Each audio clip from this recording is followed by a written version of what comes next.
I'm always right. I'm always left. I'm always center.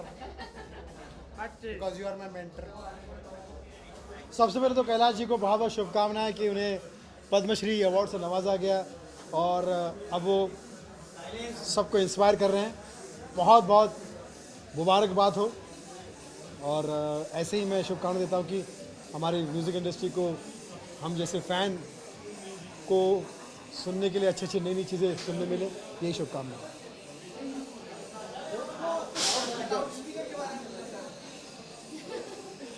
Loud speaker के बारे में जो कुछ भी सोनू भाई ने बोला है, मैं सिर्फ इतना कहना चाहूँगा कि सोनू भाई की भावनाओं को समझो। वो बहुत अच्छे इंसान है, बहुत नेक इंसान है, बहुत ही प्यारे इंसान है। मैं उनका बहुत बड़ा फ़ैन हूँ और मैं उनको अपना गुरु भी मानता हूँ। उन्होंने मुझे एंकरिंग भी सिखाई है। उनकी बहुत सारे वो आवाज़ें निकालते हैं तो मैं उनकी कॉपी करता हूँ और उन्होंने कुछ मेरे ख्याल से जो कहा होगा वो वैसा एग्जैक्टली नहीं कहा होगा।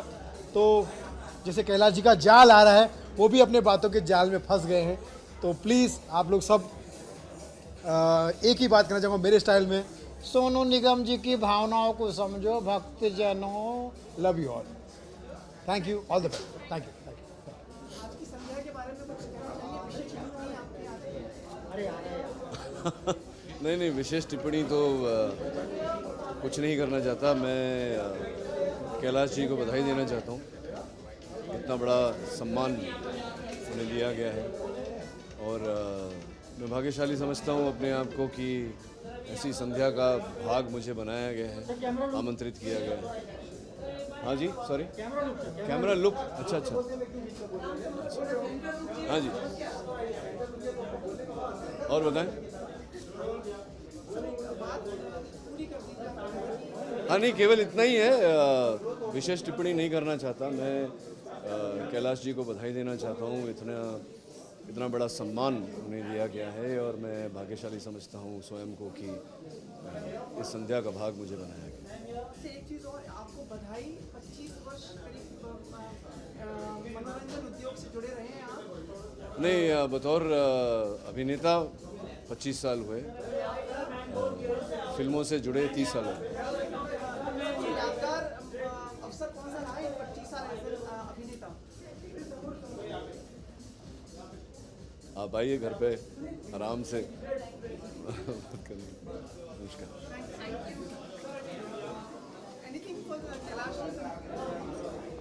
कैलाश जी के लिए बस इतना कहना चाहूँगा कि आप हमें एंटरटेन करते रहिए, गाते रहिए, and keep making our nation proud. We all love you. You are an icon for us who've grown up on your music, and we love you. Thank you very much.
हाँ, ये जो आज का celebration है आप लोगों के लिए किया है मैंने, और आप लोगों के लिए करने का मतलब ये है कि सीएम सर आ रहे हैं थोड़ी देर में, तो फिर से हम आपसे मुखातिब होंगे। तब तक कृपया कुछ खाइए और पीजिए प्लीज़। आज बस ये जब आप सेलिब्रेट करते हैं तो क्या क्या होता है, उमंगें उठती हैं, तरंगे उठती हैं, बावलापन जागता है, वैसा मेरी ज़िंदगी में 24 घंटे सेलिब्रेशन रहता है। तो मैं इस तरह के कन्वेंशनल सेलिब्रेशन ज़्यादातर कर नहीं पाता हूँ। पहली बार कर रहा हूँ तो खुद भी बहुत एक्साइटेड हूँ और आप लोगों के लिए मैंने ये इवेंट रखा है, इसलिए छोड़ के भागना नहीं। कहीं पता लगा दूसरा असाइनमेंट है, तीसरा असाइनमेंट है। असाइनमेंट करते करते ज़िंदगी गुजर जाती है, लेकिन जो जो अचीव करते हैं उसका मज़ा भी लेना है। So let's live with these moments. और कुछ एक सरप्राइजेज हैं तो वो आपके लिए आई।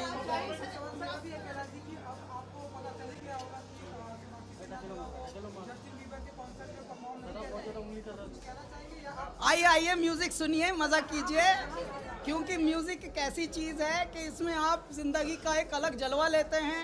ये करत की विद्या है, ये झूठ मूठ की विद्या नहीं है। आइए मजा कीजिए। आज बहुत ही गजब का दिन ये इसलिए भी है कि मेरा एक ख्वाब था कि मैं कभी स्टेज के बैक स्टेज पे ना रहूं, स्टेज पे ना रहूं, कभी सामने भी बैठूं। आज वो दिन है।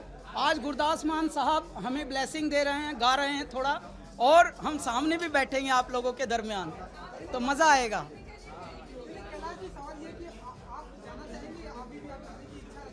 नहीं, आप आइए ना, मज़ा कीजिए हमारे साथ, ठीक है जी।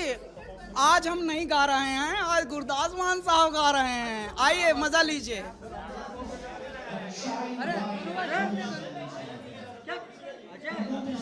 शूट ही नहीं करूँ क्या?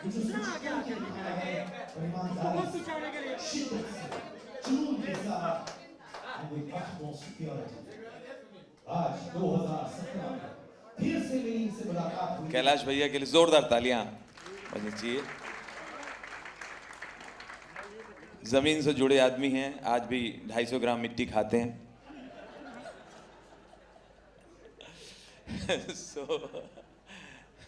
उदित जी कैसे हैं? चलिए, हमेशा की तरह अच्छे।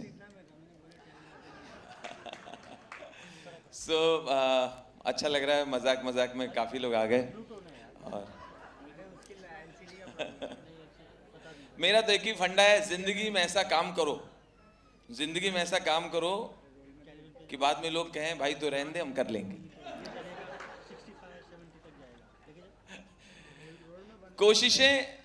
कोशिशें कभी नाकामयाब नहीं होती, कोशिशें कभी नाकामयाब नहीं होती। हाँ, कभी कभी बेइज्जती हो जाती अगर गलत जगह करो तो। बहुत अच्छी 2-3 हंसी बड़ी अच्छी आ रही है। जो हंसे उसका घर बसे, जो हंसे उसका घर बसे, और जिसका घर बसे फिर पूछो कभी हंसे।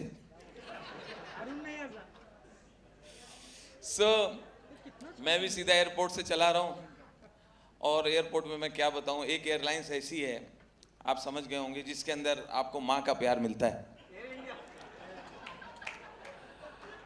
उसमें बैठी है तो पूरा घर जैसा माहौल, ऐसा लगता है बुआ मौसी चाची घूम रही हैं। एयर इंडिया, ये देखिए कंगारू जा रहे हैं।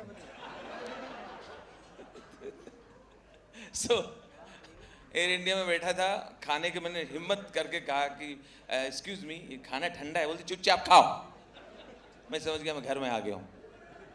अच्छा, कुछ बातें तो एयर इंडिया में ज़बरदस्ती होती हैं, पता नहीं क्यों करते हैं। काउंटर पे गया बोर्डिंग लेने, वो पूछती है which seat you prefer, window and. मैंने कह दिया विंडो। विंडो तो नहीं है। तो पूछा क्यों? क्या छेड़ने के लिए पूछा? योगेश भाई आ गए, ये एक ही है हमारे यहाँ। आइए, योगेश के लिए जोरदार तालियां। ये सब जगह पता नहीं बुलाए जाते हैं या पहुंच जाते हैं, हर जगह बुलाए जाते हैं, प्यार से बुलाए जाते हैं, मुझे पता है। मैंने कह दिया आप एक ही हो।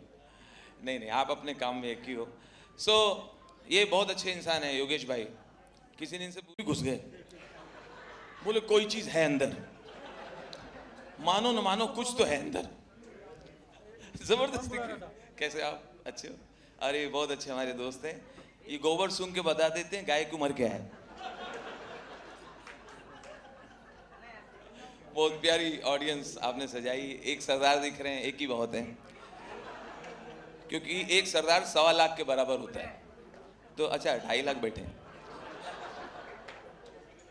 और वहीं पे अच्छा थोड़ा लेट हो जाओ एयर इंडिया में, ऐसा डांटती है। इतनी डांट जितनी मैंने एयर इंडिया में खाई है, मेरे माँ बाप ने भी कभी नहीं डांटा। ज़रा सा लेट हो जाते थे, अमिताभ बच्चन की जगह यही आ गए, जरा सा लेट हो गए, अब भाई आने के टाइम मार झापड़ खींच के, कहाँ रह गए थे, पायलट तुमको ढूंढने गया है। वहीं प्राइवेट एयरलाइंस में जिस तरह का वेलकम होता है बोर्डिंग के समय, ऐसा लगता है बस टेक ऑफ हो चाहे ना हो। आप फ्लाइट में बोर्ड कर रहे हैं इंटरनेशनल एयरलाइंस प्राइवेट में, वो बोलेंगी कहाँ रह गए थे, हम लोग कितने परेशान हो गए थे। No problem, follow me. Passenger गोद का बच्चा फेंक के जाता पीछे पीछे, बोलता सुनीता पकड़ ही तो होते रहते। अच्छा, एक बार हम लोग शो के लिए कहीं जापान जा रहे थे, कोई कार्यक्रम के लिए जाना होता है, तो अब मुझे मालूम नहीं था कि जापानी लोग ओवर रिएक्ट करते हैं, हर बात पे ऐसा रिएक्ट करते हैं कि शायद उन्होंने आपकी पॉकेट में बम देख लिया है। मैंने सिंपली वाटर मांगा, घंटी बजाई, टंग टंग, excuse me I want water. Water? You want water just now? Later just now you want water? Warm water? कौन वाटर? वाटर? हमने इतना लफड़ा है तो कैंसिल करो, मेरा नवरात्रि का व्रत चल रहा है, मैं निर्जला हूं। अब डिक्शनरी में ढूंढ रही हो लंबा, बी आर चोपड़ा के घर के पास, तो बी आर चोपड़ा जी निकल के पूछ लेते हैं, अच्छा JW जा रहे हो? बहुत लंबा टन दिया हुआ है। तो अमिताभ बच्चन से याद है, उनकी कई फिल्मों के मैं हमेशा कुछ मिमिक्री करता रहता हूँ। तो अभी किया है कि दीवार फिल्म में एक सीन है जब अमिताभ बच्चन एक बिल्डिंग खरीदते हैं और बिल्डिंग की वैल्यू से ज़्यादा पेमेंट करते हैं, आपको याद होगा। तो शुरू के लाइनें ओरिजिनल हैं, लास्ट लाइन मैंने ऐड की है। तो बिल्डर हैरान होता है, 3-4 लोग के गेस्ट और आ गए, आइए बुके भी लाए हैं, आइए कैलाश जी इधर है। नहीं तो घर की महफिल है, ट्रैफिक में फंस गए होंगे, ट्रैफिक बस इन्हीं 4 लोगों के पीछे पड़ा था कि बस मैं नहीं जाने दूंगा तुम्हें, सब लोग कैसे टाइम पे पहुंच गए।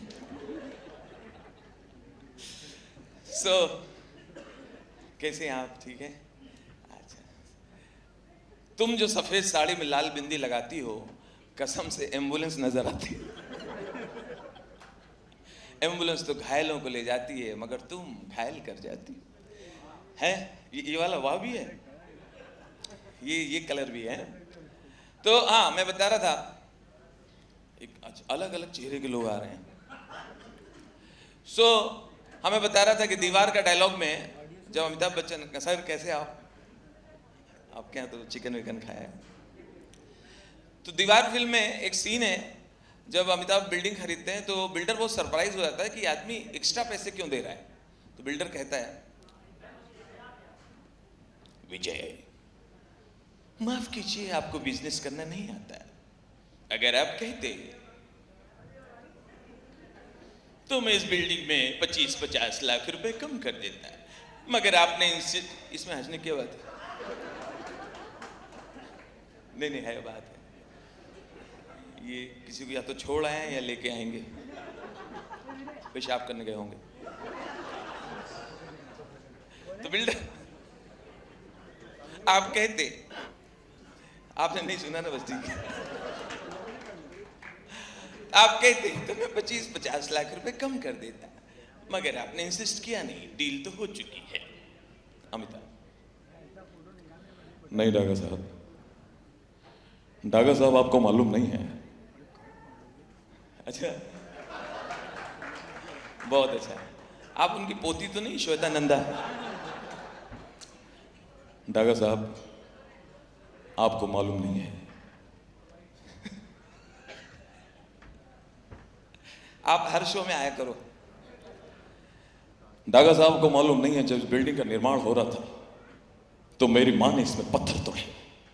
इस बिल्डिंग के निर्माण के समय आपको भेजा है क्या कपिल ने?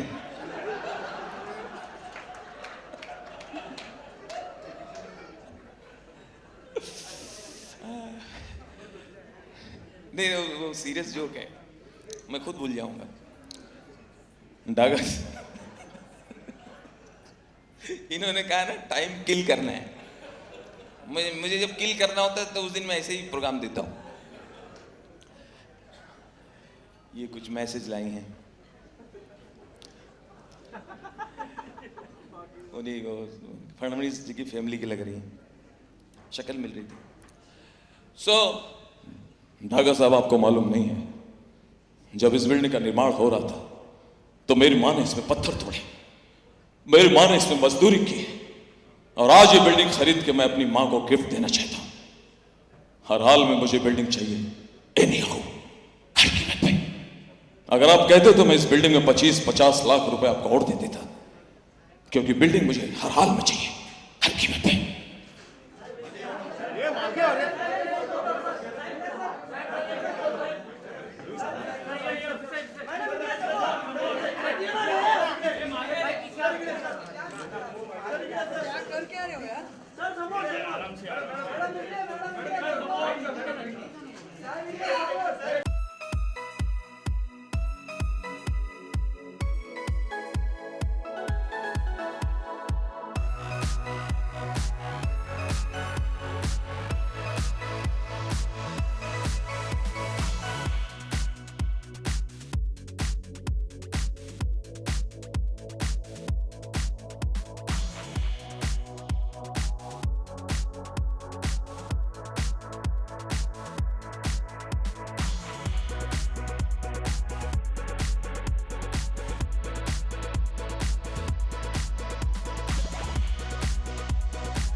Landmark occasions like this do need the blessings from the man above. Ladies and gentlemen, a spiritual journey of Kailasa.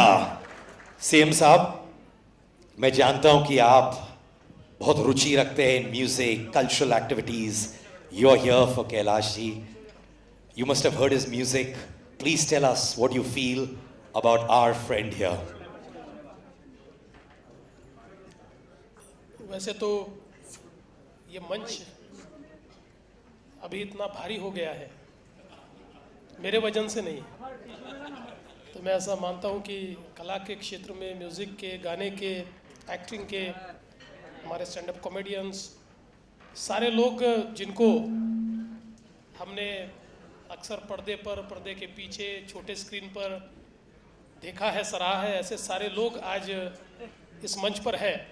इसलिए मैं सभी का बहुत बहुत अभिनंदन करता हूँ। मैं निवेदन करता हूँ साहब, क्या बात। आप भी आइए, हमारे लिए ये एक बहुत ही सौभाग्य के लक्षण बहुत होंगे। स्वागत है आपका, एक बहुत बहुत साथ। स्वागत है।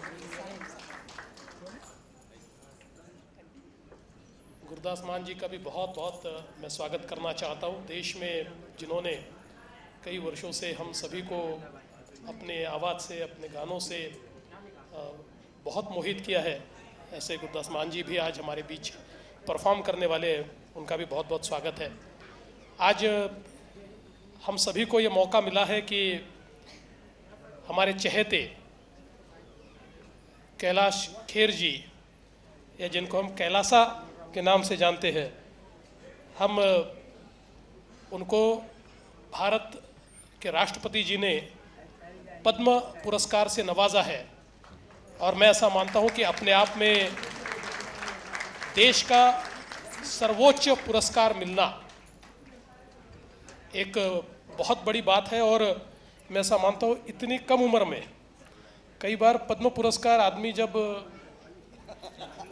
हमारे ही साथ एक 92 ईयर के मूर्ति सर को मिला है मृदंग प्लेयर के लिए, और उनसे चला भी नहीं जा रहा था तो राष्ट्रपति जी स्वयं चल के आए, और एक तो पोस्टमस भी मिला।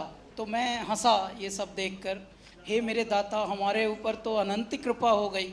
तो हमको तो यंगेस्ट म्यूजिशियंस की तरह से एक तरह से अभी उस श्रेणी में आए हैं, 43 में मिला। तो भगवान शिव की कृपा कैलासा जी के ऊपर पहले से रही है, और जहाँ तक मैं तो इनका बहुत बड़ा फ़ैन रहा हूँ, और कई वर्षों से, शायद इनको याद भी नहीं, बहुत पहले नागपुर में एक बार आए थे ये, कई साल पहले, और तब से लेकर तो आज तक, और जब से आपने तेरी दीवानी गाया तो हम आपके दीवाने हो गए। और मुझे ऐसा लगता है कि ये जो तेरी दीवानी जो गाना है, वैसे गाने सुनने का मुझे बहुत शौक़ है, लेकिन जितनी बार मैंने कैलाश जी ये गाना सुना होगा, शायद अपनी लाइफ में दूसरा कोई गाना मैंने नहीं सुना। और इसलिए मैं तो आज यहाँ पर जो आया हूँ कैलाश जी का अभिनंदन करने के लिए, वो मुख्यमंत्री करके नहीं आया। मुख्यमंत्री करके तो मैं कई जगह जाता हूँ, लेकिन एक मुरीद के रूप में, एक फ़ैन के रूप में मैं आज यहाँ पर आया हूँ। और मैं ऐसा मानता हूँ कि भारत के संगीत को जिन्होंने एक नया मोड़ दिया, भारत के संगीत में अपनी आवाज़ से, अपने फ़न से जिन्होंने एक ऐसी जगह बनाई कि शायद ही कोई कभी उस जगह को ले पाएगा।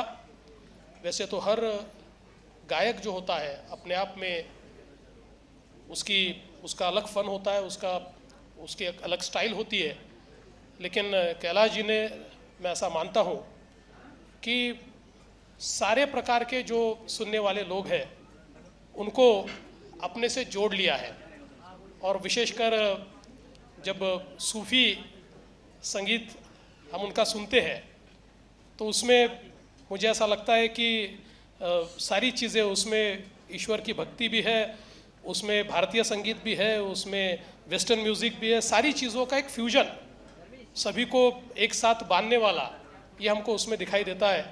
और इसलिए जिस प्रकार से उनको ये पुरस्कार मिला है, मैं ऐसा कहता हूँ कि बहुत ही डिज़र्विंग। और मुझे इस बात की खुशी है कि हमारे प्रधानमंत्री मोदी जी ने एक नई पद्धति की शुरुआत की। मोदी जी ने कहा कि पद्म पुरस्कार ये केवल किसी अनुशंसा से नहीं मिलने चाहिए या किसी सिफारिश से नहीं मिलने चाहिए, और एक नई पद्धति की शुरुआत उन्होंने की। आज पहले तो ये था कि हम जिसको, यानी स्टेट जिसको रिकमेंड करेगा उसी को पद्म पुरस्कार मिलता था, लेकिन अब उन्होंने कहा ऐसा नहीं है, स्टेट भी रिकमेंड करे लेकिन नहीं भी करे। हालांकि कैलाश जी को तो रिकमेंड करने में हमको तो इतनी खुशी थी, उन्होंने कभी कहा भी नहीं, लेकिन हमको ये लगा कि हमने करना चाहिए तो स्टेट ने किया, लेकिन स्टेट के रिकमेंडेशन से नहीं, उनके फ़न के कारण, उनको उनके संगीत के कंट्रीब्यूशन के कारण उनको ये पुरस्कार मिला। तो मैं ऐसा मानता हूँ कि देश में इस प्रकार का ये जो पुरस्कार निश्चित ही जो डिज़र्विंग है, जो लोग अपने क्षेत्र में सर्वोच्च कार्य करते हैं, उनके लिए पुरस्कार मिला है। मैं केवल कैलाश जी को बधाई देता हूँ, उनका आभार भी व्यक्त करता हूँ, उनका अभिनंदन भी करता हूँ, लेकिन एक नसीहत भी देता हूँ। कैलाश जी, जल्दी पुरस्कार मिला है और कई बार ये पुरस्कार मिलने के बाद लोग रिटायरमेंट की ओर जाते हैं, आपने तो अभी शुरुआत की है, तो अभी आपको बहुत ऊपर जाना है, और इसलिए इस पुरस्कार को आप मंजिल ना समझे, इसको केवल पड़ाव समझे, और पड़ाव समझते हुए और आगे जाइए, मंजिल बहुत दूर है। अभी आपको बहुत संगीत की सेवा करनी है, बहुत आपको ईश्वर की सेवा करनी है, क्योंकि आप संगीत रूपी ईश्वर की सेवा करते हैं, तो आप निश्चित वो करेंगे, ये मुझे विश्वास है। मैं आपका बहुत दिल से और पूरे महाराष्ट्र की तरफ से अभिनंदन करता हूँ। थैंक यू सीएम साहब। कुछ और मित्र हमारे आए हुए हैं। Prasoon sir, can I have you on stage please? Anup Jalota ji, Ashmit, I'd love you to be on stage as well, please. Ladies and gentlemen, give it for Prasoon sir, Mr. Anup Jalota, and of course, Ashmit Patel. Welcome on board. Thank you. CM साहब ने कहा तेरी दीवानी गाना वो सुनना चाहते हैं, हमेशा सुनते रहते हैं. 2 लाइन हो जाए कैलाश भाई तो we'll be very very happy. मैं 2 लाइन गाते मच. आप सबका मैं बहुत बहुत आभार व्यक्त करता हूँ. Thank you all very much.